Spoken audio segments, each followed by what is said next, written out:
Sir हजुर हजुर sir हजुर भन्नुहोस् सर त्यो इन्टिग्रेसनको थोरै भनिदिनु न कुन एजिलको त्यो एडाप्टेसनको सोशल सिस्टमको छ नि त्यो इन्टिग्रेसन भनेर यो त्यो ओके त्यही यो त्यसको चाहिँ इन्टिग्रेसन सिस्टम सर्भाइभ गर्नको लागि यसले इन्टिग्रेसनको फङ्सन भन्ने जुन हुन्छ त्यो पनि पुरा गर्नुपर्छ नत्र त्यो सिस्टम क्ल्यास हुन्छ जस्तै नेपाली समाज पनि एउटा सिस्टम हो नेपाली समाज चाहिँ सधैँभरि रहिरहनको लागि त नेपाली समाजमा चाहिँ एकता हुनु पर्यो नेपाली समाजमा बस्ने मानिसहरूको बिचमा एकता हुनु पर्यो यसका विभिन्न अंशहरूको बिचमा जस्तै पोलिटिक्स र इकोनोमिक्सको बिचमा मेल खानु पर्यो त्यो पोलिटिकल सिस्टमले चाहिँ समाजवादी व्यवस्था हुनुपर्छ भनेर चाहिँ भन्छ र इनफ्याक्ट इन प्र्याक्टिसमा चाहिँ यदि नेपालमा चाहिँ पुँजीवादी प्रणाली छ भने त्यहाँ पोलिटिकल सिस्टम र त्यो इकोनोमिक सिस्टमको बिचमा पनि त्यहाँ के भयो द्वन्द्व हुने भयो र त्यो अवस्थामा पनि नेपाली समाज रहन सक्दैन त्यसको लागि के गर्नु पर्यो त्यो द्वन्द्व जुन छ पोलिटिकल सिस्टम र इकोनोमिक सिस्टमको बिचमा जुन म्याच नखाएको अवस्था छ त्यसलाई चाहिँ सल्भ गर्नु पर्यो एउटै बनाउनु पर्यो सरकारले अथवा पोलिटिकल पार्टीहरूले चाहने खालको सिस्टम पनि इकोनोमिक सिस्टम र विद्यमान इकोनोमिक सिस्टम पनि उस्तै हुनु भन्नुको मतलब सिस्टमका जति पनि पार्ट्सहरू हुन्छन् कम्पोनेन्ट पार्ट्सहरू अथवा जुन चिजहरू मिलेर सिस्टम बनेको हुन्छ तिनीहरूको बिचमा के हुनु पर्यो मिलेर बसेको अवस्था हुनु पर्यो द्वन्द्व हुनु भएन कन्ट्रडिक्सन हुनु भएन र प्राय चाहिँ त्यो इन्टिग्रेसनको काम चाहिँ लले गर्छ भन्छ यो पार्सन्सले यस्तो मानिसहरूको बिचमा के द्वन्द्व भयो भने यो चाहिँ मानिसको लेभलमा हेर्दाखेरि उनीहरूलाई कन्ट्रोल गर्नको लागि त लले काम गर्छ ल एन्ड अर्डरै छैन भने त त्यहाँ इन्टिग्रेसन त हुने कुरै भएन ओके ओके सर एकता हुनु पर्यो मिलेर बसेको अवस्था हुनु पर्यो जस्तै एउटा सामान्य एउटा इक्जाम्पल हेरौँ न अघि हामीले के भनेको थियौँ सिस्टमभित्र चाहिँ एउटा ऊ पनि पर्छ क्या फ्यामिली पनि पर्छ भनेको छ फ्यामिली हाम्रो त्यसलाई भन्दा फ्यामिलीको बारेमा थाहा छ जस्तो फ्यामिली सिस्टमको रूपमा सर्भाइभ भइराख्नको लागि यो फ्यामिली पनि एकदम तनाव रहित प्रणाली भयो भने मात्र त्यो फ्यामिली हुन्छ हैन तनाव भइराख्नु फ्यामिली पनि के हुन्छ क्लास हुन्छ फ्यामिलीको टुट्छ ब्रेक हुन्छ अनि त्यो फ्यामिली चाहिँ हुनु पर्यो एक भएर बस्नु पर्यो मतलब त्यहाँको मेम्बरको बिचमा चाहिँ एकता भयो भने मात्र के हुन्छ त्यो फ्यामिली टिक्छ भने जस्तै हो एकता चाहिन्छ भने हो कि अब हामी पार्सोनियन थियरी अफ सोशल चेन्जमा जाउँ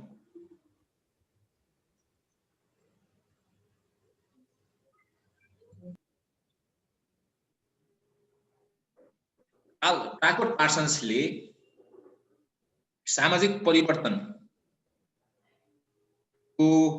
बारेमा पनि आफ्नो विचार आफ्नो सिद्धान्त प्रतिपादन गरे यद्यपि उनले सुरुमा सामाजिक परिवर्तनमा त्यति जोड दिएको थिएन उनको ध्यान चाहिँ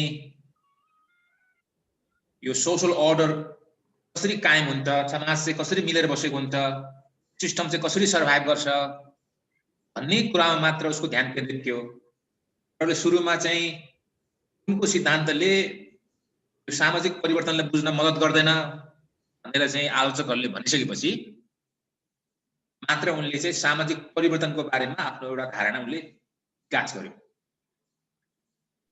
र उनले सामाजिक परिवर्तनको सन्दर्भमा चिन्तन गर्दाखेरि उनले त्यसका पोजिटिभ पाटोमा मात्र ध्यान दिए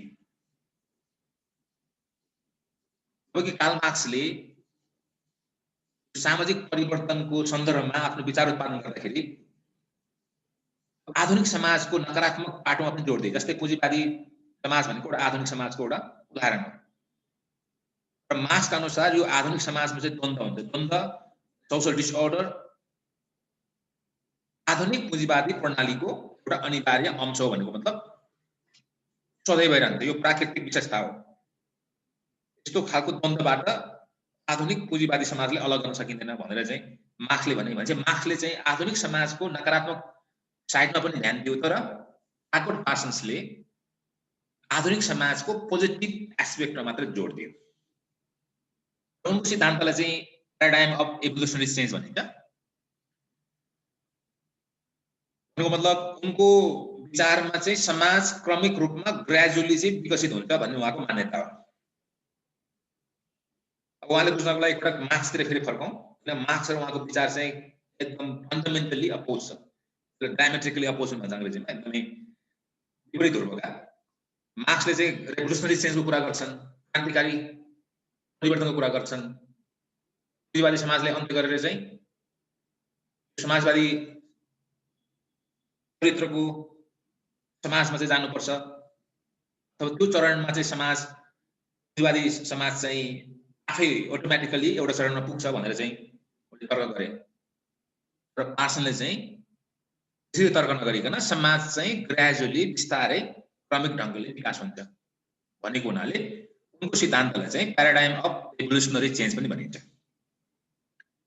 उनको सिद्धान्त अनुसार समाज विकसित हुँदै जाँदा, इभल्भ हुँदै जाँदा, हैन, एज सोसाइटी इभल्भ भनेको समाज विकसित हुँदै जाँदाखेरि it grows generally better able to cope with this problem भनेको यो क्रमिक रूपमा पहिलाको भन्दा आफ्नो समस्यालाई समाधान गर्न बढी सक्षम हुन्छ।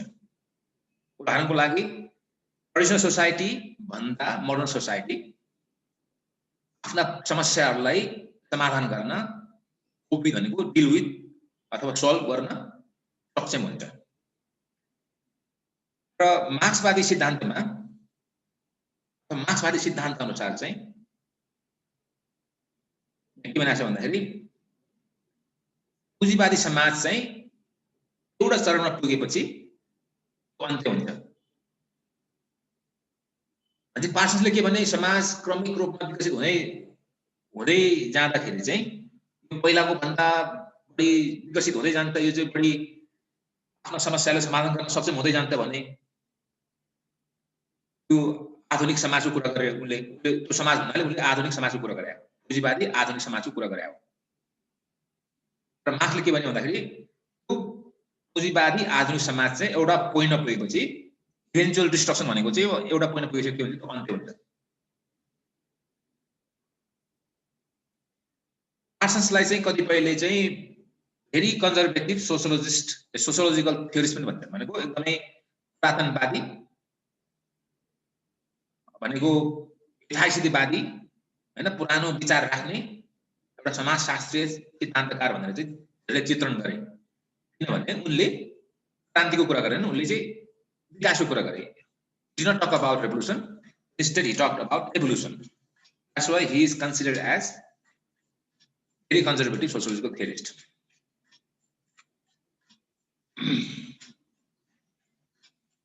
Okay, अब यो सेकेन्ड लास्ट हुन्छ, components of the paradigm of evolutionary change. अब उहाँको सिद्धान्तको सार चाहिँ के हो भन्दाखेरि समाजको विकासको क्रममा समाजमा चाहिँ एउटा प्रोसेस अफ डिफरेन्सिएसन हुन्छ भनिन्छ।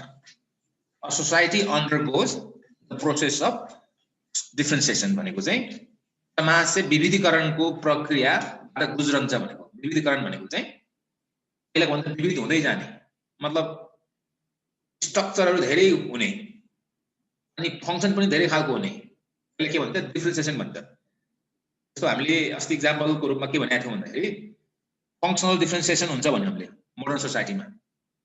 भनेको मोडर्न सोसाइटीमा विभिन्न प्रकारका फङ्सनहरू, नयाँ नयाँ फङ्सनहरू चाहिँ यहाँ सृजना हुन्छ। अब ट्रेडिसनल सोसाइटीमा एकदम कम फङ्सन्स हुन्छन् र कम फङ्सन्स पनि प्रायः एउटै मान्छेले गरिरहेको हुन्छ। एउटा मान्छेले आफ्ना आवश्यकताहरू पूर्ति गर्ने प्रायः सबै चिजहरू उत्पादन गरिरहेको हुन्छ, लुगा उत्पादन गर्नदेखि लिएर। त्यस बेलाको समाज जो सेल्फ सफिसिएन्ट थियो, र त्यो मोडर्न सोसाइटीमा गएर के भयो, ती कामहरू पनि विभाजन भयो। त्यसलाई के भन्छ, श्रम विभाजन भन्छ। मान्छेले एउटा काम मात्रै गर्ने अनि त्यसबाट उत्पादन भएको चिजलाई बेचेर अरू चिज अरू अन्य आवश्यकताहरू पूर्ति गर्ने काम हुन्थ्यो बेला। भनेपछि यो समाजको विकासको क्रममा चाहिँ फङ्सनहरू पनि के हो त बाड्ने काम भयो। दोस्रो कुरा चाहिँ फङ्सनहरू पनि नयाँ नयाँ खालको फङ्सनहरू आए। जस्तै अहिलेको समाज हामी जे गर्छौँ त्यो त पहिला थिएन। जस्तो एजुकेसन क्षेत्रमा अहिले टिचिङको काम हुन्छ, त्यो भित्र नलेज उत्पादनको काम हुन्छ, भित्र धेरै खालको फरक फरक खालको नलेजको उत्पादन हुन्छ।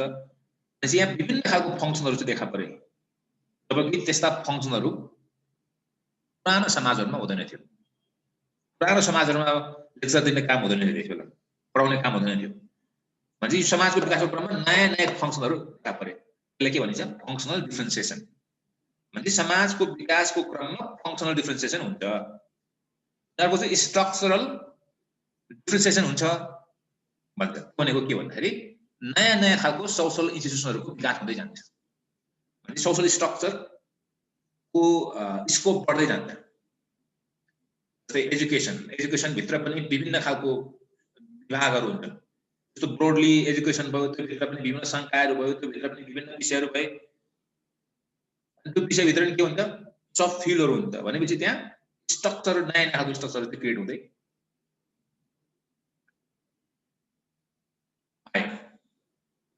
भनेको मतलब समाज विकासको क्रममा चाहिँ यो समाजले चाहिँ सामाजिक विविधीकरण भन्छ, त्यसलाई सोशल डिफ्रेन्सिएसनको प्रक्रियाबाट गुज्रन्छ अथवा अन्डरगोज भनौँ न। Society as society evolves, it undergoes the process of differentiation. Or more specifically, it undergoes the process of structural and functional differentiation. आसनका अनुसार चाहिँ जम्मा तीनवटा चरण हुँदै समाज अगाडि बढ्छ। पहिलो चरण प्रिमिटिभ सोसाइटी, त्यसपछि इन्टरमिडिएट सोसाइटी अनि मोडर्न सोसाइटी। यसलाई अब मोडर्न सोसाइटीको कन्सेप्ट अनि यो प्रिमिटिभ सोसाइटी भनेको हामीले अस्ति डुर्खेमले भनेको चाहिँ सोसाइटी, ट्रेडिसनल सोसाइटी अथवा सेगमेन्टल सोसाइटी रूपमा यसलाई बुझ्दा हुन्छ। प्रिमिटिभ सोसाइटी भनेको यो चाहिँ इन्टरमिडिएट भनेको यो बिचको, यो ट्रान्जिसनल फेजको, मोडर्न पनि होइन, प्रिमिटिभ पनि होइन, यो बिचको चरणलाई इन्टरमिडिएट चरण भन्छ। अब यसमा पनि डुर्खेमको बारेमा हामीले विस्तृत रूपमा छलफल गरिसकेको हुनाले हामीले यो बारेमा हामीले यहाँ धेरै चर्चा गर्न जरुरी छैन। किनकि पार्सन्सले भनेको कुरा र डुर्खेमले भनेको कुरा यसमा मूलभूत रूपमा केही फरक छैन। केही साना कुराहरूमा अन्तर होला, त्यसमा हामी जाँदैनौँ। ओके, अब अन्तिम idea, Parsonian theory of social order. पार्सन्सले सामाजिक अर्डर भनेको सामाजिक एउटा स्थायित्व भनौँ यसलाई, अथवा यस्तो अवस्था जुन अवस्थामा समाज चाहिँ एक ढिक्का भएर बसेको हुन्छ, त्यो अवस्थालाई चाहिँ सोशल अर्डर भनिन्छ। जब समाजमा द्वन्द्व हुन्छ, त्यहाँका मानिसहरूको बीचमा चाहिँ द्वन्द्व हुन्छ भने त्यो अवस्थालाई चाहिँ सोशल डिसअर्डर भनिन्छ। पार्सनले सोशल अर्डर केले डिटरमाइन गर्छ भन्ने बारेमा पनि चिन्तन गरे। र त्यसबेला जतिखेर उनले त्यो सिद्धान्त प्रतिपादन गरे, सोशल अर्डरको सिद्धान्त प्रतिपादन गरे, त्यसबेला उनले दुई खालका विचारहरू देखे। सोशल अर्डर किन हुन्छ भन्ने सन्दर्भमा दुई खालको विचारहरू देखे। ती दुवै प्रकारका विचारहरूसँग ऊ सहमत भएन। सहमत भएको भए उनले यो सिद्धान्त प्रतिपादन गर्नुपर्ने नै थिएन। पहिलो त्यसबेलाको विद्यमान सिद्धान्त के थियो भन्दाखेरि समाजमा सोशल अर्डर हुन्छ अथवा समाजका मानिसहरू मिलेर बसेको हुन्छ, किनभने मानिसहरू स्वभावैले शान्ति स्वभावका हुन्छन्, स्वभावैले मिलेर बस्ने खालका हुन्छन् भन्ने खालको तर्क थियो। जस्तै नेपाली समाज अहिले मिलेर बसेको अवस्था छ भने, हुन त नेपाली समाज अहिले मिलेर बसेको अवस्था छैन, अहिले कन्फ्लिक्टहरू भइरहेका छन्। अब त्यो कन्फ्लिक्ट झन् चाहिँ अब वर्सन हुने सङ्केतहरू देखा परिरहेको छन्। त्यसैले यो पनि उपयुक्त उदाहरण हुन सक्छ। यो सोशल अर्डरको इक्जाम्पलको लागि एउटा कुनै समाजले हेरौँ, एउटा काल्पनिक समाजको हेरौँ। किन मार्क्सको कुरा मान्ने हो त यो सोशल अर्डर भएको समाज भेटाउन गाह्रो हुन्छ। ओके, एकछिनको लागि मानौँ कि कुनै समाजमा चाहिँ सोशल अर्डर छ र प्रायः चाहिँ सोशल अर्डर फेरि यस्तो हुन्छ, कन्फ्लिक्ट भनेको एउटा लेटेन्ट हुन्छ, एउटा चाहिँ देखिने खालको हुन्छ। अब त्यसमा पनि नजाउँ है। ओके, यसलाई मैले इक्जाम्पलबाट स्पष्ट पार्न खोजेको, सोशल अर्डर कुनै समाजमा छ, कुनै समाजमा चाहिँ मानिसहरू मिलेर बसेको अवस्था छ त्यस बेलाको एउटा विद्यमान सिद्धान्तले के भन्थ्यो भन्दाखेरि त्यो मिलेर बसेको अवस्था किन छ भने त्यहाँका मानिसहरूको स्वभावै त्यस्तो छ। मतलब मानिसहरू स्वभावैले द्वन्द्वमा संलग्न हुन चाहँदैनन्, उनीहरू झगडा गर्न चाहँदैनन्, मिलेर बस्न चाहन्छन् भन्ने सिद्धान्त थियो। Parsons also disagreed with that line of reasoning. त्योसँग पनि पार्सन असहमत भए। अब अर्को तर्क थियो मानिसहरू मिलेर बसेका हुन्छन् अथवा सोशल अर्डर समाजमा हुन्छ किनभने त्यहाँका मानिसहरूलाई त्यहाँ पावर लादिएको हुन्छ। किनकि त्यहाँ मानिसहरूले द्वन्द्व गर्न थाल्यो भने त्यहाँ पोलिटिकल पावर हुन्छ, पोलिटिकल पावर एक्सर्साइज हुन्छ, इम्पोज हुन्छ, उनीहरूलाई शान्त हुन बाध्य बनाइन्छ। जस्तै बल प्रयोगबाट सेना प्रयोग गरेर पुलिस प्रयोग गरेर द्वन्द्व भयो भने त्यसलाई निम्त्याउन पार्ने काम गरिन्छ। यो सिद्धान्त दोस्रो सिद्धान्त त्यस बेलाको विद्यमान सिद्धान्तले के भन्थ्यो भन्दाखेरि social order is possible because the state uses force अथवा इम्पोजेस पावर अन पिपल। अब यो प्रकारको तर्कसँग पनि पार्सन सहमत भएनन्। अब उनले नयाँ खालको सिद्धान्त प्रतिपादन गरे र उनले के भने समाजमा अर्डर हुन्छ, सोशल अर्डर हुन्छ। के को कारणले सम्भव हुन्छ भन्दाखेरि त्यहाँका मानिसहरूको एक्सपेक्टेशन्समा मेल खान्छ। त्यहाँ बस्ने मानिसहरूले प्राप्त गर्ने चिज एउटै हुन्छ र त्यो अवस्थालाई चाहिँ उनले कम्प्लिमेन्टारिटी अफ एक्सपेक्टेशन्स भने। भन्नुको मतलब कम्प्लिमेन्टारिटी अफ एक्सपेक्टेशन्सले चाहिँ सोशल अर्डर इन्स्योर गर्छ। एक्जाम्पलको रूपमा सेटम्यान भन्ने व्यक्तिलाई मैले कुरा गरेँ। सेटम्यानको एक्जाम्पल लिउँ। उहाँले एउटा कलेजको एक्जाम्पल दिनुभएको छ। उहाँले कलेज भनेको एउटा कलेजको प्रशासन एडमिनिस्ट्रेसनको एक्सपेक्टेसन, त्यसपछि फ्याकल्टीहरूको एक्सपेक्टेसन मतलब पढाउने टिचरहरूको एक्सपेक्टेसनको एक्जाम्पल दिनुभएको छ। उहाँले एउटा काल्पनिक एक्जाम्पल के दिनुभएको छ भने फ्याकल्टीहरू त्यहाँका प्रोफेसरहरूको चाहिँ चाहना के छ, एक्सपेक्टेसन के छ भन्दाखेरि रिसर्च होस्, टिचिङ पनि होस्, रिसर्च पनि होस् भन्ने छ। तर एडमिनिस्ट्रेसनले त्यो चाहँदैन। एडमिनिस्ट्रेसनले खालि रिसर्च गर्नु पर्दैन, रिसर्चमा फन्ड छुट्याउनु जरुरी छैन, खालि टिचिङ गरे हुन्छ भनेर चाहिँ मानव प्रशासनले त्यो भन्छ। प्रशासनले भनेको त मान्नु पर्यो, किनकि त्यो बजेट छुट्याउने काम त प्रशासनले गर्ने कुरा हुन्छ। प्रशासनले सबै इकोनोमिक कुराहरू ह्यान्डल गर्ने भएको हुनाले प्रशासनले चाहेन भने रिसर्च हुनै सक्दैन। भनेपछि फ्याकल्टीहरूको चाहना छ टिचिङ पनि होस्, रिसर्च पनि होस्, तर एडमिनिस्ट्रेसनले के चाहन्छ टिचिङ मात्रै होस्। यस्तो अवस्थामा के हो, इन्स्टिट्युसनको अथवा युनिभर्सिटीको एक्सपेक्टेसन र प्रोफेसरहरूको एक्सपेक्टेसनको बीचमा मेल खाएन। भन्नुको मतलब कम्प्लिमेन्टारिटी एक्सपेक्टेसन भएन।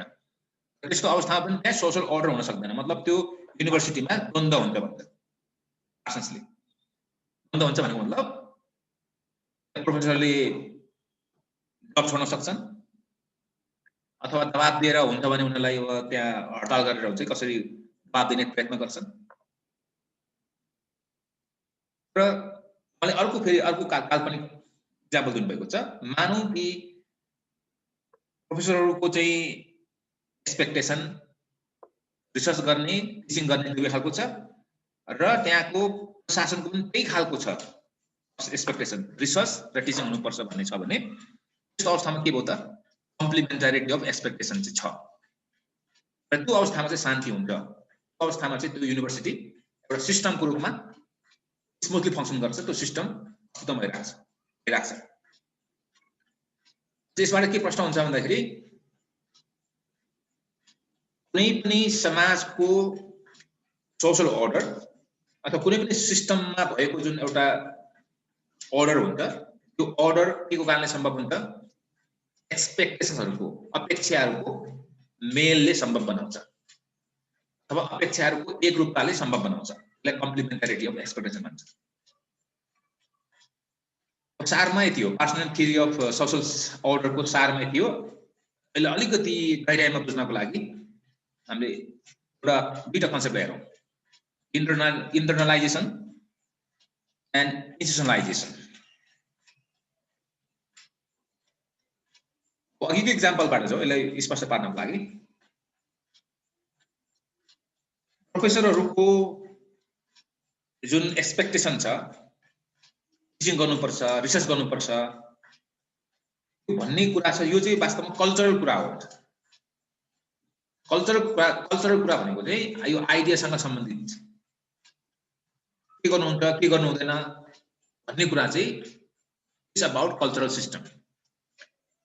कल्चर भनेको चाहिँ मान्छेले सिक्ने कुरा हो।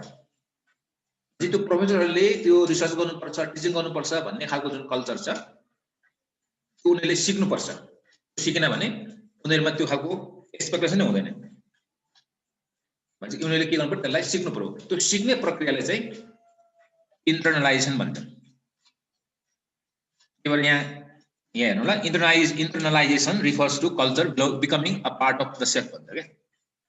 सेल्फ भनेको इक्जाम्पलको रूपमा एउटा ए प्रोफेसर, ए प्रोफेसरको पार्ट हुनु पर्यो। त्यो कल्चर भनेको कुन कल्चर? इक्जाम्पलको रूपमा टिचिङ गर्नुपर्छ, रिसर्च गर्नुपर्छ भन्ने कल्चर। जब कुनै प्रोफेसरले टिचिङ गर्नुपर्छ, रिसर्च गर्नुपर्छ भन्ने खालको जुन कल्चर आइडिया उसले ग्रहण गर्छ अथवा त्यो शिक्षा, कुनै के हो त इन्टर्नलाइजेसन हो। त्यसपछि त्यो कल्चर रिसर्च गर्नुपर्छ, टिचिङ गर्नुपर्छ भन्ने कल्चर चाहिँ फेरि त्यो व्यक्तिले मात्र सिकेर हुँदैन, संस्थाले पनि सिक्नुपर्छ। अघि मैले इक्जाम्पलको रूपमा के भने, प्रशासन, एउटा पर्टिकुलर युनिभर्सिटीको प्रशासन, त्यो प्रशासनले पनि त्यो जुन कल्चरल कुरा छ, रिसर्च गर्नुपर्छ, टिचिङ गर्नुपर्छ भन्ने कुरा चाहिँ त्यसलाई ग्रहण गरेन भने, त्यसलाई सिकेन भने त कम्प्लिमेन्टारिटी अफ एक्सप्रेसन हुने कुरै भएन।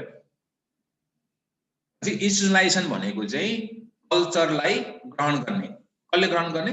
कुनै संस्थाले। कुनै के हो? इन्स्टिट्युसनलाइजेसन हो। यहाँ भनेको छ institutionalisation is a parallel process of culture becoming part of the institutional order. भनेको मतलब कुनै कल्चर चाहिँ इन्स्टिट्युसनको पार्ट हुने, त्यो चाहिँ इन्स्टिट्युसनलाइजेसन हो। इन्टर्नलाइजेसन चाहिँ कल्चर सेल्फको पार्ट हुने हो। सेल्फ भनेको व्यक्तिको, कुनै व्यक्तिको अंश हुने कल्चर।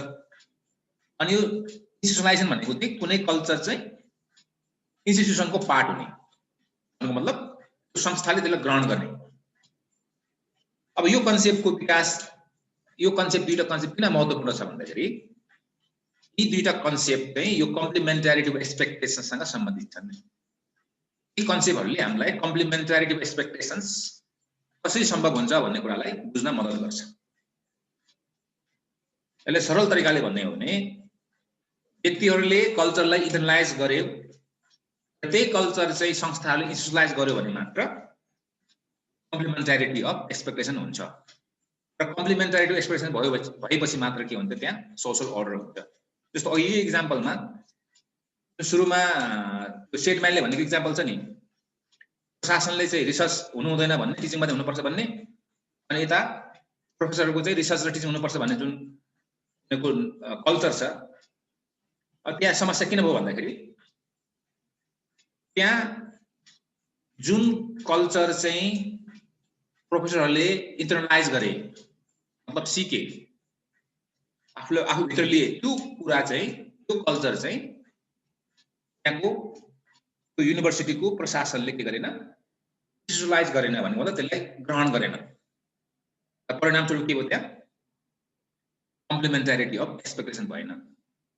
के प्रश्न हुन्छ, कम्प्लिमेन्टारिटी अफ एक्सपेक्टेसन तब मात्र सम्भव हुन्छ जब इन्स्टिट्युसनलाइजेसन र इन्टर्नलाइजेसनको प्रोसेस पुरा हुन्छ, अथवा सेम कल्चर व्यक्तिहरूले इन्टर्नलाइज गर्ने र सेम कल्चर संस्थाहरूले इन्स्टिट्युसनहरूले चाहिँ इन्स्टिट्युसनलाइज गर्ने हो भने मात्र कम्प्लिमेन्टारिटी अफ एक्सपेक्टेसन हुन्छ। अब सारमा यति हो। यसले जे पनि अब इक्जाम्पलबाट प्रश्न पार्न सकिन्छ। अब तपाईहरुले क्वेशन सोध्नु होला। अब हामीसँग कति टाइम छ? 15 मिनेट भनेपछि 20 मिनेट भइसकेको छ। हामीसँग अझै 40-20 मिनेट बाँकी छ। आज हिजो जस्तो फेरि अर्को लिंक पठाउनु पर्दैन ल। We have enough time for discussion. Okay, please ask me questions.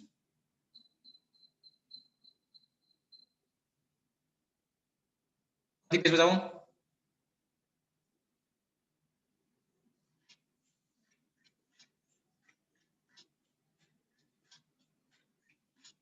छैन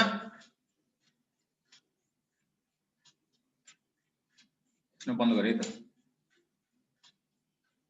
एनी क्वेशन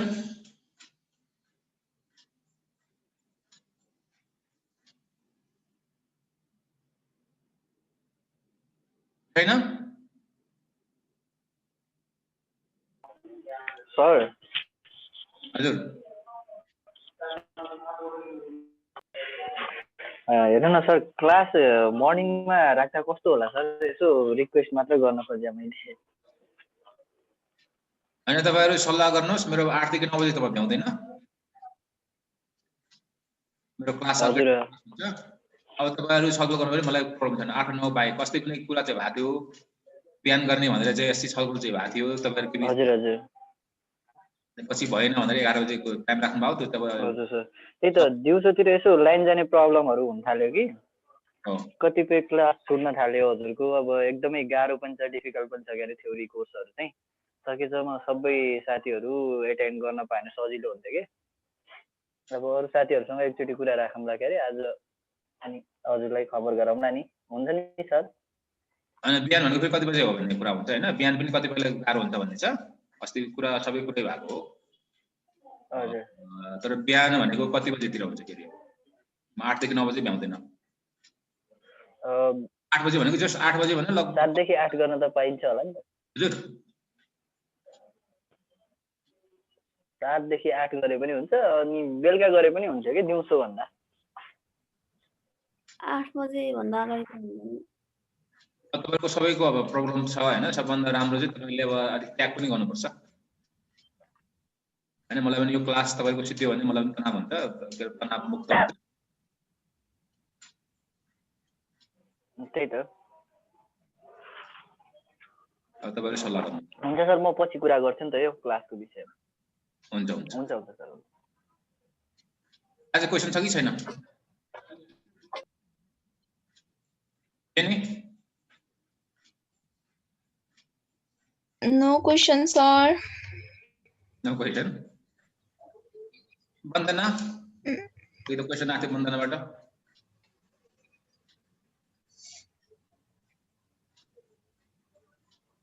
छैन सर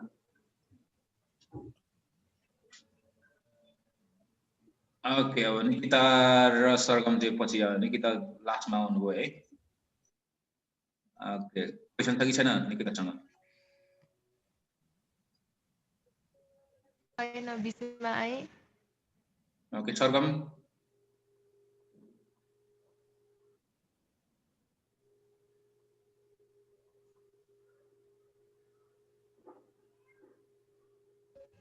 ओके तपाईहरु अब टाइमको सन्दर्भमा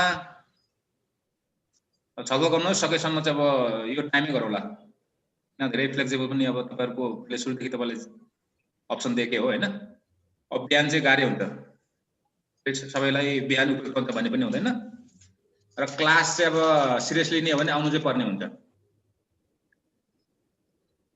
सकेसम्म मैले विचारमा 11 बजे नै गरौँला त्यो 11:30 थियो त्यसलाई चेन्ज गरे हो अनि अब रेकर्ड चाहिँ म गरेर युट्युबमा राख्ने काम चाहिँ म गर्दिन्छु तपाईहरुले पनि अलिकति सहभागिता घटाउँछ जस्तो लाग्छ मलाई जो आउनुहुन्छ म क्लास लिन्छु अब यसलाई लगातार अब सिकाइदिने हो लगभग यो हप्ता पछि अर्को हप्ताको सायद आधातिर सिद्धिन्छ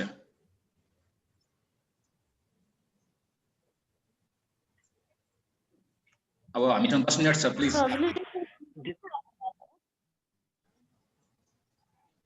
हजुर कहिले के भन्नुभयो सर बेलुकाको टाइम कतिको फिजिबल हुन्छ हजुरलाई हैन गाह्रो हुन्छ मेरो गाह्रो मैले अब टाइम त फ्लेक्सिबल अस्ति बनाएको फेरि बेलुका मेरो विचार सबैको कुरा मिल्दै सक्छ लाग्दैन मलाई 17 आजले मिल्ला हैन अरूलाई फेरि नमिल्ला नि त हुन्छ बेलुका को तयार छन् त बिमला रेडी छौ जेनी रेडी छौ त्यही त सर निकिता मेरो चाहिँ मिल्दैन सर बिहान बेलुका त अब खाना साना के हुन्छ आफ्नो काम हुन्छ छोरी मान्छेको त पकाउनु पर्ने होला हैन बिमला पनि थियो हजुर सर पकाउनु पर्छ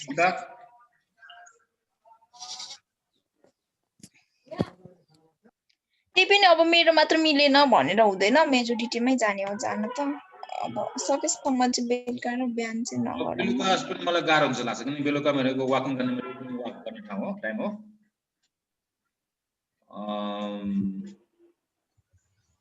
अब सकेसम्म हाम्रो दिउँसोको टाइम अफिस टाइमलाई नै आधार मान्दा उपयुक्त हुन्छ होला जस्तो मलाई हैन। हजुर 11:30 त अलि ढिलै हुन थाल्यो कि सर, अलि चाँडो भए पनि सजिलो हुन्थ्यो। साथीहरूको पार्टिसिपेट पनि घटेको जस्तो लाइन देखिन्छ। जाने अब तिमीले भनेको चाहिँ प्रब्लम लाइन जाने भन्यो। लाइन जाने त अब मान्छेले अगाडि नै अब मोबाइल चलाउनु भएन हैन, क्लासमा भनेपछि सतर्क भएर बस्नु पर्यो।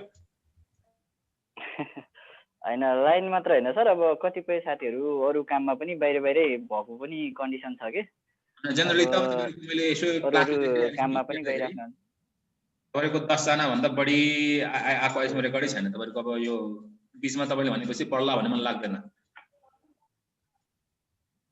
अधिकांश यसो अब यसो पार्टिसिपेन्ट हेर्दा पनि 5 जना जति मात्रै भयौँ कि।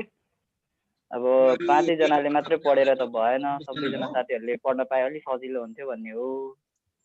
अनि त्यही कारणले उनीहरू आउन साथीहरूलाई साथीहरूको त्यस्तै छ सर। हैन टाइम मिल्दैन भने त उहाँहरू पनि आउनु पर्यो नि त, अगाडि आउनु पर्यो। उहाँहरूले पनि भन्नु पर्यो नि त हाम्रो टाइम मिलिराखेको छैन, त्यही भएर क्लास लिन पाएको छैन भनेर। त्यो कुरा चाहिँ मैले अब ग्रुपमा पनि खोइ अरूहरूले राख्नु भएको चाहिँ छैन जस्तो लाग्छ है मलाई। अनि त्यस्तो प्रब्लम नै हो भने ठिकै छ, सबैजनाको मिलाएर गर्नुपर्छ, पढ्नुपर्छ हैन। अब टाइम नमिल्ने अनि कुन बेला चाहिँ मिल्छ भनेर अब साँझ आएर धेरै सरलाई हामी यसो गरौँ न त नि। हैन सर ठिक छ, हजुरलाई केही पनि भएन सर। हामी एकचोटि ग्रुपमा डिस्कस पनि गरौँ सबैजना साथीहरू मिलेर। अब मैले भनेर अनि जेनीले भनेर अरूले भनेर मात्रै भएन। सबैजनाको अब के डिसिजन हुन्छ त्यही अनुसारले अगाडि बढ्दा चाहिँ सजिलो हुन्छ। अब हजुरको टाइम पनि फिजिबल हुनु पर्यो, हाम्रो पनि टाइम अलिकति मिल्न पर्यो। पछि तपाईहरुको कुरा भएको पनि त्यसमा 11 बजे अस्ति ग्रुपमा तपाईको कुरा भयो सर। त्योभन्दा अघिल्लो पटक 11:30 बजे भएको थियो पहिलो क्लास। मैले कुरा अलि क्लियर हैन सुरुमा 11:30 भएको थियो हैन यो क्लास। त्यसपछि सल्भ गरेर चाहिँ टाइम टुङ्ग्याउने भन्ने कुरा भएको थियो। ग्रुपमा भएको थियो नि त, कि त्यो व्यक्तिगत रूपमा तपाईहरुको त्यसो भयो?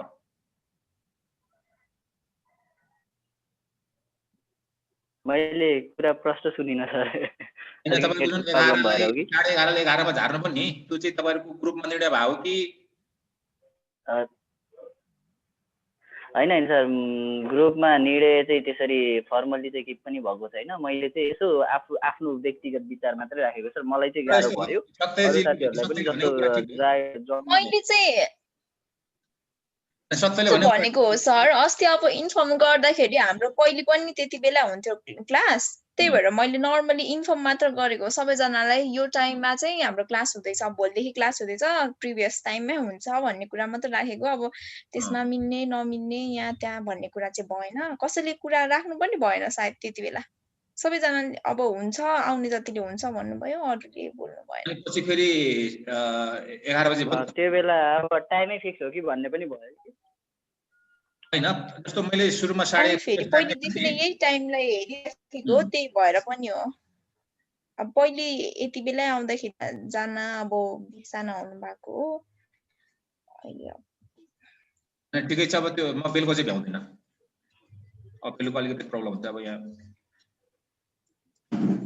फेरि हाम्रो के छ भने यो ब्रेक हुन्छ क्या, ठ्याक्कै यो काटी गर्नुपर्ने हुन्छ। आज चाहिँ अलिक छिटो भएको हुनाले हाम्रो अलिकसम्म भइरहेको छ। नत्र हिजो त हामीले 2-3 पटक गरे हो, 3 क्लास लिएँ मैले। हुन्छ अब सरको नै भ्याउँदैन भने त त्यसमा अब कुनै हाम्रो रिजन हैन। सत्यले भनेको कुरा यदि सही हो भने अब सकेसम्म सरको भ्यायो भने चाहिँ सत्यले भनेको कुरा मलाई चाहिँ सही जस्तो लाग्दैन है। तिमीहरुकोमा तिमीले भनेको जस्तो आउँदैन विद्यार्थीहरु। किनकि रियल क्लासमा पनि विद्यार्थी आउने भनेको त्यस्तै हो। भर्ना हुने 40 जना जति हुन्छ, त्यहाँ आउने भनेको 10-15 जना हो क्लासमा पनि। यो कुरा तिम्रो अस्ति हैन सर, मैले भन्न खोजेको कुरा चाहिँ के हो त भन्दा यस्तै मैले यसरी चाहिँ भन्न खोजेको कि पहिलाको क्लासमा चाहिँ 20-25 जना हुन्थ्यौँ हामी भने, अहिले चाहिँ जम्मा 7-8 जना मात्रै छौँ। क्लासको जुन फ्लो छ त्यो चाहिँ घट्यो हैन। अनि म आफैलाई पनि फिल गरेको कि दिउँसो क्लास राख्दा भन्दा मर्निङ क्लास भइदियो भने अलिकति सजिलो पनि हुन्थ्यो। पार्टिसिपेट पनि गर्थ्यो सबैजना घरमा हुन्थे। दिउँसोतिर कसैको अनलाइनमा त जान 25 जना आकै छैन।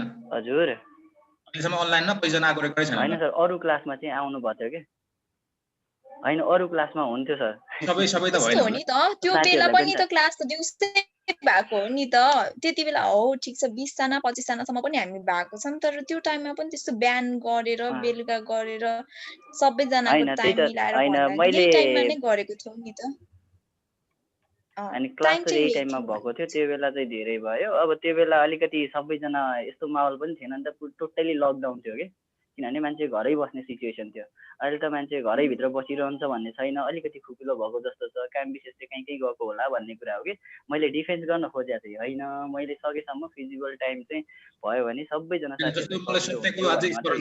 सत्यमा एउटा कुरा हुन्छ तिमीलाई अझै तिमीलाई मलाई स्मरण मेरो क्लासमा एक दुई प्रकार छौ एकपटक म धादिङबाट बोल्यो भनेर भने तिमीले भने मलाई याद छ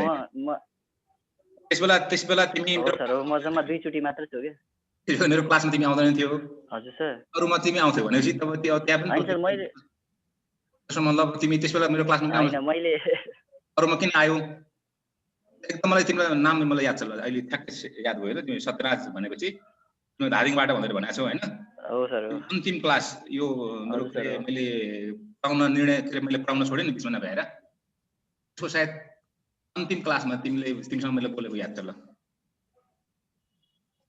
ठिकै छ मैले भन्न खोजेको कुरा के भने हजुर हो सर म तपाईको क्लास म ढाड्दिन मैले जम्मै 3 दिन आजको लागि 3 दिन लगे कि त्यही त तिमीले अब यहाँ क्वेशन उठ्छ नि तिमीले किन लिएन भने भन्न त ल अरू टिचरको चाहिँ तिमीले क्लास लियो तिमीले दिउँसै भ्यायो तिमीले भ्यायो मैले किन आएनौ हैन सर मैले म त्यतिखेर आफू पनि कोभिड इन्फेक्सन भएको थिएँ कि सर म आफै पनि बिरामी भएको थिएँ कोभिड भएको कारणले चाहिँ मैले बिचमा क्लास लिन पाइनँ sir this is my personal problem मैले हेड सरको हेर सुन है हेड सरको मैले क्लास सबै रेकर्ड हेर्न मिल्छ हाम्रो माइक्रोसफ्ट टिमबाट 25 जना त मैले अहिलेसम्म देखेकै छैन हैन मैले त्यो 25 जना देखाएको छैन मैले देखेको 10-15 जना सम्म मलाई चाहिँ बढीमा 15 जना हुन्छन् 10 जना हुन्छन् क्लासको अन्त्यसम्म त घटिसकेका हुन्छन् यहाँ कतिले जानी नै त्यो डिस्कनेक्ट गर्छन् कतिले अब हुन्छ सर हुन्छ ठिकै छ अब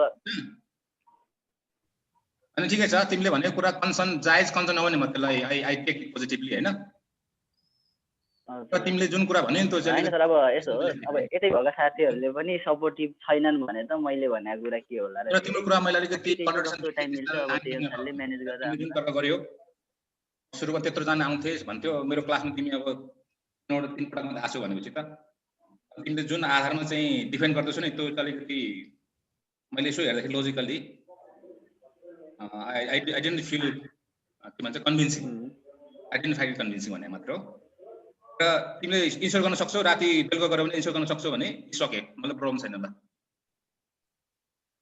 तिमीले 20 जना 25 जना सबै मान्छे आउन थाले भने हैन मैले चाहिँ म चाहिँ सर बिहान र बेलुका भएन हजुरको क्लास चाहिँ म चाहिँ बिहान बेलुका भयो एभ्री हुनु पर्यो है क्लास हुन सक्छ चाहिँ यो मेरो एक कमेन्ट चाहिँ हो हजुर त्यो गर सल्लाह गर मलाई प्रब्लम छैन हजुर सर मैले सुनिन नि सल्लाह गरे मलाई प्रब्लम छैन मैले हैन म चाहिँ बिहान र बेलुका भएन कमेन्ट पुष्टि गर्नुपर्छ त्यति मात्र म पनि रुममै बस्ने मान्छे मैले पनि खाना त बनाउनै पर्छ तर खाना बनाउनु पर्ने कुरा एकदम प्रायोरिटीमा राखेर जस गर्न चाहिँ सकिन्छ बिहान बेलुका भयो भने चाहिँ मलाई त प्रब्लम छैन मिलाउन सक्छ सरलाई चाहिँ टाइम छ भने अब छैन भने चाहिँ यही टाइम पनि अब गरौँ तपाईहरुले म जुन रेकर्ड चाहिँ मैले गरेर हुन्छ सर थ्यांक यू सर अब चाहिँ म युट्युबमा राख्दिन